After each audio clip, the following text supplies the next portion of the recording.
वंदे मातरम युवा साथियों, विशेषकर बेरोजगार युवा साथी जो भी है, जो गेस्ट फैकल्टी या विद्या संबल योजना के संदर्भ में जानकारी चाहते थे, उनके लिए मैं एक विशेष 2 अपडेट है वो या सूचना है वो आपको देना चाहूँगा।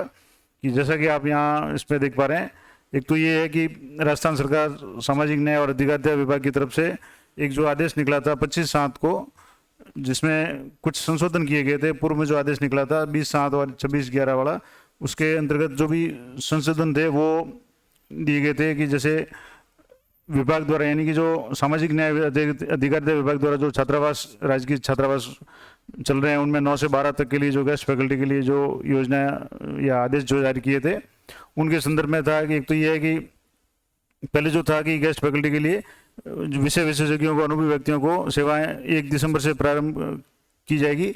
अब ये जैसे इसमें लिखा हुआ है कि विद्यालय स्तरीय छात्रावासों में गणित, विज्ञान और अंग्रेजी जैसे किसी भी एक कठिन विषय में विषय विशेषज्ञ को गेस्ट फैकल्टी के रूप में लिया जाएगा। और 9 से 10 तक अधिकतम 350 रुपये प्रति घंटा और 11 से 12 है तो 400 रुपये प्रति घंटा का जो भुगतान किया जाना था रविवार को छोड़ करके, अब इसमें नया जो संशोधित आदेश है कि छात्रावासों में विद्या संबल योजना के अंतर्गत द्वितीय श्रेणी के पात्रताधारी गेस्ट फैकल्टी की सेवाएं 1 अगस्त से तथा प्रथम श्रेणी के जो पात्रताधारी गेस्ट फैकल्टी की सेवाएं 1 सितंबर से प्रारंभ की जाएगी।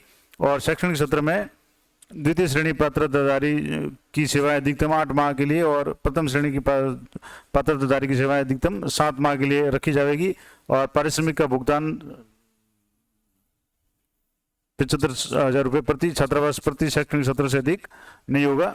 और इसमें था कि छात्रावास में कोचिंग का समय सायंकाल 5:30 से 7:30 तक रखा जाएगा।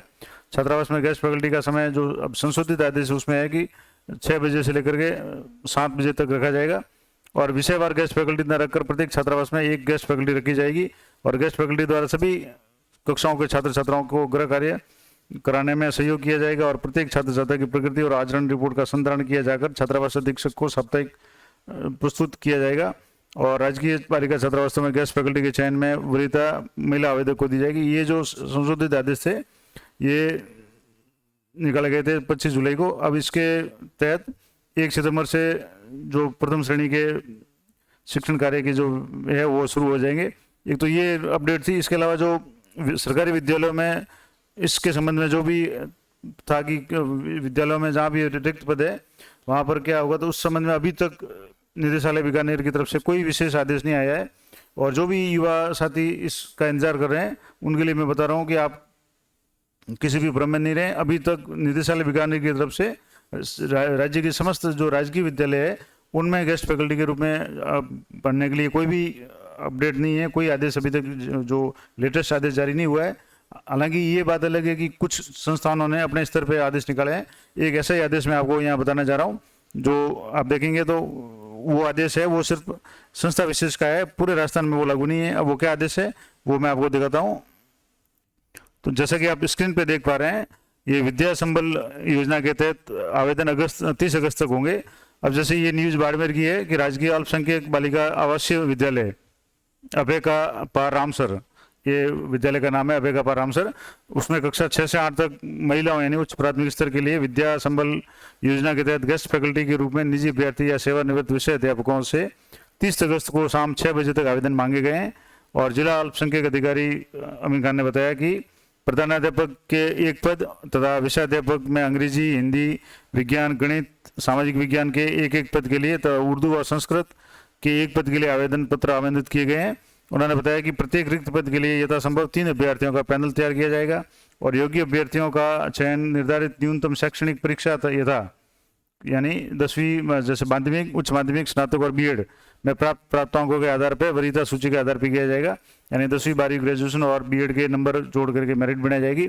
और बजट की उपलब्धता की शर्त पर प्रधानाध्यापक को प्रति कालांश मानदेय 350 रुपये और अधिकतम मासिक मानदेय 25,000 रुपये तथा अध्यापक को 300 रुपये प्रति कालांश और अधिकतम मासिक जो मानदेय है 21,000 रुपये दिया जाएगा। तो ये गेस्ट फैकल्टी की न्यूज़ है, लेकिन ये न्यूज़ सिर्फ एक विद्यालय विशेष की है कि अल्पसंख्यक बालिका आवासीय विद्यालय अभेका पार रामसर यहाँ की न्यूज़ है। पूरे राजस्थान के लिए जो सारे राजस्थान के जो भी बेरोजगार युवा जो इंतज़ार कर रहे हैं उसके संबंध में अभी कोई अपडेट नहीं है। अगर कोई कहता है कि वहाँ फॉर्म भरे जा रहे हैं या उस विद्यालय में भरे जा रहे हैं तो ये एक तरह से गप होगी। अभी तक सरकार की तरफ से इस बारे में अभी जो पहले जो न्यूज़ आई थी उसके बाद में यानी जुलाई के बाद में अभी तक कोई लेटेस्ट अपडेट नहीं है। तो आशा करता हूँ ये जानकारी आपके लिए उपयोगी रहेगी। और जब भी इस संबंध में कोई भी सरकार की तरफ से या बीकानेर से निदेशालय की तरफ से जो भी नवीनतम जो आदेश लेटेस्ट जारी होगा वो मैं आपको चैनल पर बताने का प्रयास करूँगा। तो चैनल पर बने रहें। तो मिलते हैं नेक्स्ट वीडियो में, तब तक जय हिंद, जय भारत।